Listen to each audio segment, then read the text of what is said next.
آج کسی بھی محفل میں چلے جائیے، ہر ایک سے یہی سوال سننے کو ملتا ہے کہ ووٹ کس کو دو گے؟ کوئی کہتا ہے کہ میں اس کو دوں گا جو وقت پڑنے پر میرا کوئی جائز ناجائز کام تو کروا سکے، گویا ووٹ نہ ہوا رشوت ہو گئی کہ ادھر ووٹ دو اور ادھر کام نکلواؤ۔ کوئی کہتا ہے کہ میں تو اپنی برادری کو دوں گا، گویا ساری دنیا کی قابلیت تو ان کی ہی برادری پر ختم ہے۔ کوئی کہتا ہے کہ میں تو اس کو دوں گا جو جیت رہا ہو، گویا ووٹ نہ ہوا سٹا ہو گیا۔ کوئی کہتا ہے کہ سسٹم ہی ٹھیک نہیں، میں تو ووٹ ڈالوں گا ہی نہیں، گویا آپ کے ووٹ نہ ڈالنے سے تو سب ٹھیک ہو جائے گا نا۔ تو بھائیوں، کیا آپ نے اللہ کا حکم نہیں سنا کہ امانتیں اہل امانت کے سپرد کر دو؟ ووٹ ایسے ایماندار آدمی کو دینا چاہیے جس کے حوالے آپ اپنے گھر کی چابیاں بھی کر سکیں۔ اگر آپ اپنے گھر کی چابیاں اس کو نہیں دے سکتے تو اتنے بڑے ملک کے خزانے کیسے آپ اس کے حوالے کر سکتے ہیں؟ ووٹ ایک گواہی بھی ہے۔ اللہ نے فرمایا ہے کہ انصاف کی گواہی دینے والے بنو۔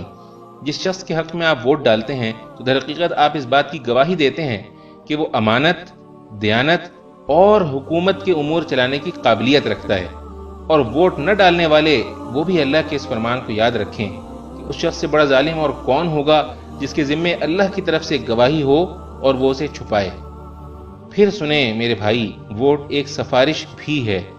اللہ نے فرمایا ہے کہ جو بھلائی کی سفارش کرے گا وہ اس میں سے اپنا حصہ پائے گا، اور جو برائی کی سفارش کرے گا وہ اس میں سے اپنا حصہ پائے گا۔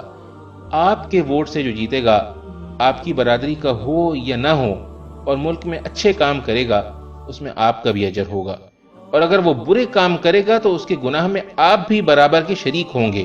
اس لیے ووٹ صحیح آدمی کو دینا، غلط آدمی کو ووٹ دے کر اپنی آخرت برباد نہ کر لینا، کیونکہ رسول اللہ صلی اللہ علیہ وسلم نے فرمایا، روز قیامت وہ شخص سب سے زیادہ خسارے میں ہوگا جو دوسرے کی دنیا کے لیے اپنی آخرت کھو بیٹھے۔